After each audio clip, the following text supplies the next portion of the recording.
Dil ve beyin ilişkisini incelediğimiz 3 bölümlük mini serimizin nihayet sonuna geldik. Hatırlayacağınız üzere ilk bölümümüzde dilin hikayesini ve beynimizdeki dil merkezlerini uzun uzun konuşmuştuk. İkinci bölümde ise dille ilgili fizyolojik süreçlerin sol yarıkürede daha yoğun işlenmesini ve bunun yarattığı ilginç durumları ele almıştık. Şimdi ise son bölümümüzde hepimizin merak ettiği ve çoğumuz için adeta bir kabus olan yabancı dil meselesini inceleyeceğiz. Temel sorumuz şu: İkinci bir dil öğrenmek tam anlamıyla beynimize ne yapmakta? Sinir bilimle yakından ilgilenenlerin çok iyi bildiği üzere öğrendiğimiz her bilgi beynimizi yeniden biçimlendirmekte. Benzer şekilde yeni bir dil öğrenmek de beynimizdeki birçok bağlantıyı etkilemekte. Aslında Japon kültüründe bu konuyla ilgili çok güzel bir inanış vardır.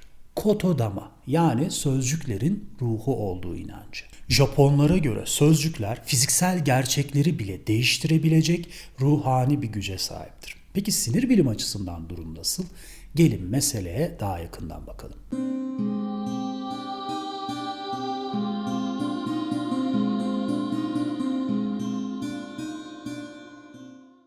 Şimdi işin kültürel ve inanç boyutu bir yana sözcüklerin algılarımızı şekillendirmesiyle ilgili aslında çok fazla örnek bulunmakta.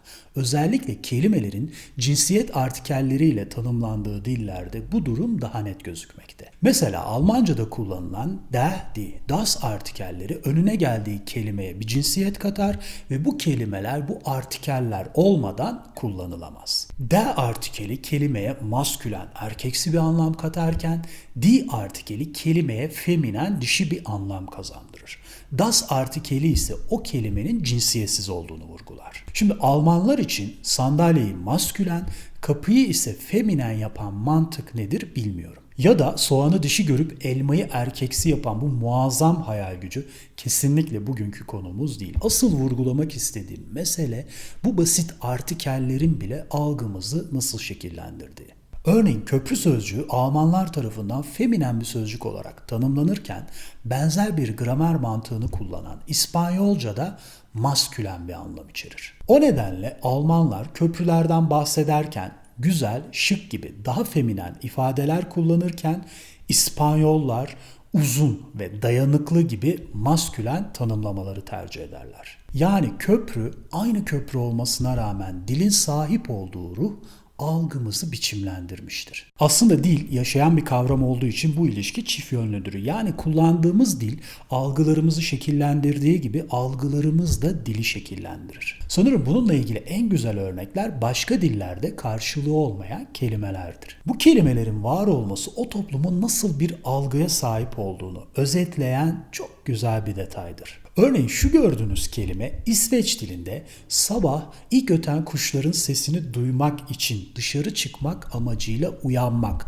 anlamına gelmektedir ve başka bir dilde kelime olarak karşılığı yoktur. Mesela sosyal medyanın iyice yaygınlaştığı bu günlerde acilen dilimize transfer olması gereken şu Japonca kelime bir kitabı aldıktan sonra okumamak ve onu okunmamış diğer kitapların arasına koymak anlamına gelir. Şimdi bahsedeceğim kelimeyi nasıl oldu da İtalyanlara kaptırdık inanın bilmiyorum ama bu topraklarda en sık göreceğiniz şeylerden biri de umarellerdir. Bu kelime İtalya'da ellerini arkada birleştirip sadece iş makinesi ya da inşaat alanını seyreden kişiler için kullanılmaktadır. Şimdi çok özet bir şekilde de olsa kullanılan dil ve algılarımız üzerine kısaca konuştuktan sonra asıl meselemize gelelim. Tüm eğitim hayatımız boyunca yıllarca bize öğretilmeye çalışılan ama bir türlü öğrenmeyi beceremediğimiz gizemli olaya. Yabancı bir dil öğrenmek gerçekten bu kadar zor mu yoksa biz mi bir şeyleri yanlış yapıyoruz? Bir bebek bile deyim yerindeyse sıfırdan başlayarak birkaç yılda dili ve konuşmayı kolayca öğrenirken yıllarca eğitilmiş beyinlerimiz neden sürekli bu konuda mavi ekran vermekte? Gelin meseleyi en başından ele alalım. Bugüne kadar yapılan bazı çalışmalar ana dil ve sonradan öğrenilen yabancı dilin beyinde farklı bölgelerde kodlandığını öne sürmekte. Mesela iki dil bilen bir epilepsi hastası nöbet geçirdiği sırada hakim olduğu dillerden birini hiç kullanamazken diğerini kullanmakta herhangi bir sorun yaşamamakta. Ya da geçirdiği felç sonucu ana dilini konuşma yeteneğini kaybeden bir kişi daha önceden öğrenmiş olduğu yabancı bir dili sorunsuz konuşabilir. Doğal olarak bu örnekler dillerin beyinde farklı bölgelerde kodlandığı görüşünü desteklemekte. Eğer aynı yerde kodlansalardı oluşan hasarda her iki dil içinde aynı etkinin gözlenmesi gerekirdi.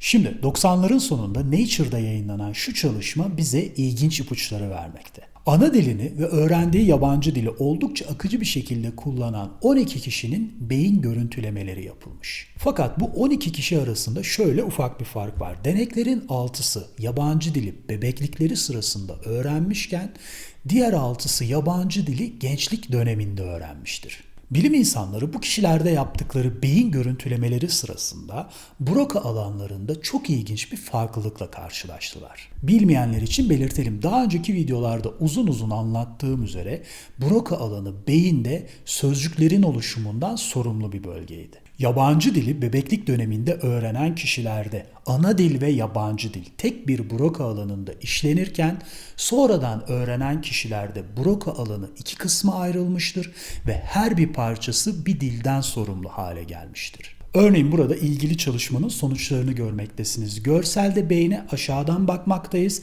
R ile gösterilen yer sağ taraf ve yeşil dikdörtgen içerisindeki bölge Broca alanı. Bu gönüllü kişinin ana dili İngilizcedir ve kırmızı bölge beyinde ana dilin işlendiği kısmı göstermekte. Sarı renk ile gördüğümüz bölge ise bu kişinin gençlik yıllarında öğrendiği Fransızca ile ilgili bir bölgedir. Yani kişi ana dilini kullandığında kırmızı bölge, yabancı dil kullandığında ise sarı bölge aktifleşmektedir. İkinci dili sonradan öğrenen geri kalan 5 kişinin Broca merkezleri açısından da benzer bir görünüm söz konusudur. Peki yabancı dili bebeklik sırasında ana diliyle beraber öğrenen kişilerde beyin görüntüleri nasıl? Örneğin burada gösterilen katılımcının ana dili Türkçeymiş. Yabancı dili olan İngilizceyi de bebeklikte öğrenmiş. Beyin görüntülemesinde kırmızı bölge Türkçe kullanıldığında, sarı bölge ise İngilizce kullanıldığında aktifleşen alanları göstermektedir. Turuncu alan ise her iki dil sırasında da aktifleşen alanlara karşılık gelmektedir. Yani az önceki örneklerde olduğu gibi Broca alanında bir ayrılma yoktur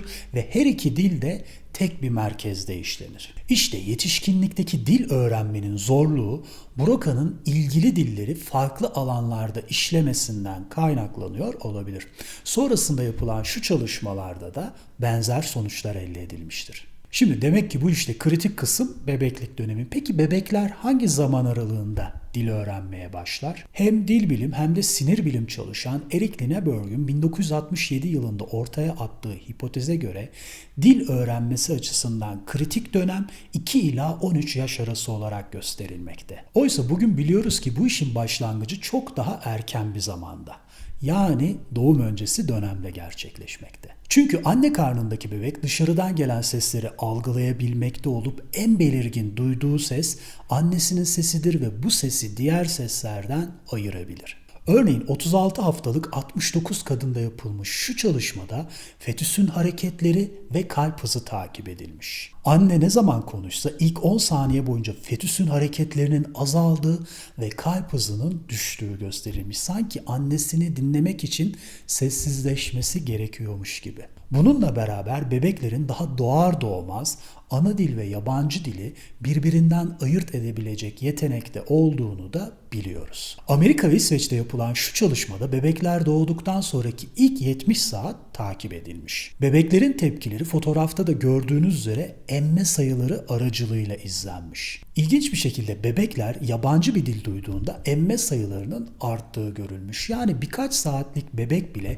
iki dil arasındaki fonetik farklılıkları ayırt edebilmekte. Zaten yapılan araştırmalar bebeklerin yaklaşık 800 sesi birbirinden ayırt edebilecek muhteşem bir analiz yeteneğiyle doğduğunu göstermektedir. Beyin doğumdan sonra maruz kaldığı seslere göre hızla kendini şekillendirmeye başlar. Yaklaşık ilk 8 ay etrafındaki tüm dilleri algılamaya çalışan bebeğin 11. ay itibariyle ana diline daha fazla ilgi gösterdiğini biliyoruz. Hatta yapılan çalışmalar 1 yaşından itibaren yabancı dillere ait farklılıkları duyma yeteneklerini de kaybetmeye başladığını göstermekte. Örneğin şu çalışmada sadece İngilizcenin konuşulduğu evlerde büyümüş 11 aylık bebekler ile İngilizce ve İspanyolcanın beraber kullanıldığı evlerde büyümüş bebeklerin beyinleri manyetoensefalografi adlı yöntemle görüntülenmiş. Sadece İngilizce ile büyüyen bebeklerin beyni İspanyolca kelimelere herhangi bir ilgi göstermezken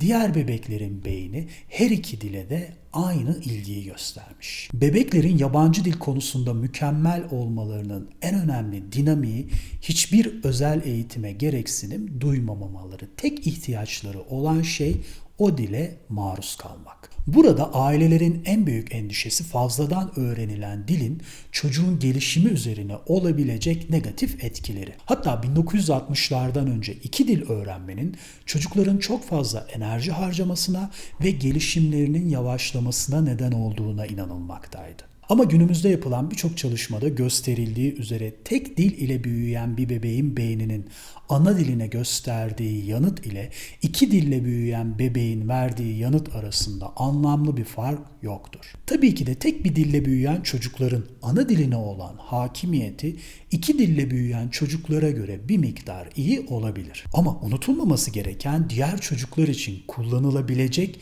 iki ayrı ana dilin söz konusu olması. O zaman son bir meseleye değinip serimizi tamamlayalım. İkinci bir dil bilmenin eğitim, iş ve sosyal hayatımıza ne kadar büyük katkıları olacağından bahsetmek anlamsız. Zaten hepimiz bunun farkındayız. Ama ilginç bir şekilde fazladan dil öğrenmenin beyne dolaylı yoldan yaptığı katkılarda bulunmakta. Örneğin yetişkinlikte bile olsa ikinci bir dil öğrenmenin seslere karşı dikkat ve duyarlılığı artırdığı gösterilmiş. Benzer şekilde şu çalışmada iki dil bilen çocuk ya da yetişkinlerde beynin yürütücü fonksiyonlarının ve problem çözme yeteneğinin daha yüksek olduğu gösterilmiş. Yeni bir dil öğrenmek başta işitsel korteks olmak üzere beynin çeşitli bölgelerindeki gri madde hacmini artırmakta, yaşlanmaya bağlı bilişsel yeteneklerin azalmasını geciktirmekte ve Alzheimer'a karşı da koruyucu bir rol oynamaktadır. Şimdi benzer sonuçlara ulaşan çok fazla makale olmakla birlikte yakın bir dönemde yayınlanan bir derleme ve bir meta analizi de sizlerle paylaşmak isterim. Çünkü 2000 yılı itibariyle dil konusunda yapılan birçok çalışmayı inceleyen bu iki araştırma, yapılan çalışmaların yöntemlerinde ve istatistiksel analizlerinde bir takım sorunlar olabileceğini öne sürmekte. Yani özetle söyledikleri şu: evet, iki dil bilmenin beyne faydaları var ama bu durum abartıldığı kadar olmayabilir. Konuyla ilgili bilimsel tartışmaları daha yakından takip etmek isteyenler bu iki yayını inceleyebilirler. Bu arada bu durumun sadece dille ilgili araştırmalara özgü olmadığını da belirtelim. Hemen her alanda benzer tartışmalar ve yayınlar söz konusu. Zaten bilimi güzel yapan da bu. Kendi sonuçları bile olsa hiçbir sonuca körü körüne bağlanmamak ve doğruya ulaşana kadar elde edilen bilgiler ışığında tartışabilmek. Son olarak belki bir gün tüm bu bilgiler ışığında yabancı dil öğrenme konusunda sizlere ufak bir tavsiye videosu yapabilirim ama şu an için öğrenmeniz gereken bilgi çok basit. Bebeklik döneminde ikinci bir dile maruz kalmak her ne kadar büyük bir avantaj sağlasa da şu gerçeği unutmayın lütfen. Yaşınız ne olursa olsun dil öğrenmenin yolu bilgiler ve kurallardan değil, onu yaşatmaktan geçer. O nedenle yeni bir dil öğrenmek istiyorsanız onu yaşamak zorundasınız. Çünkü sözcüklerin ruhu bunu gerektirir.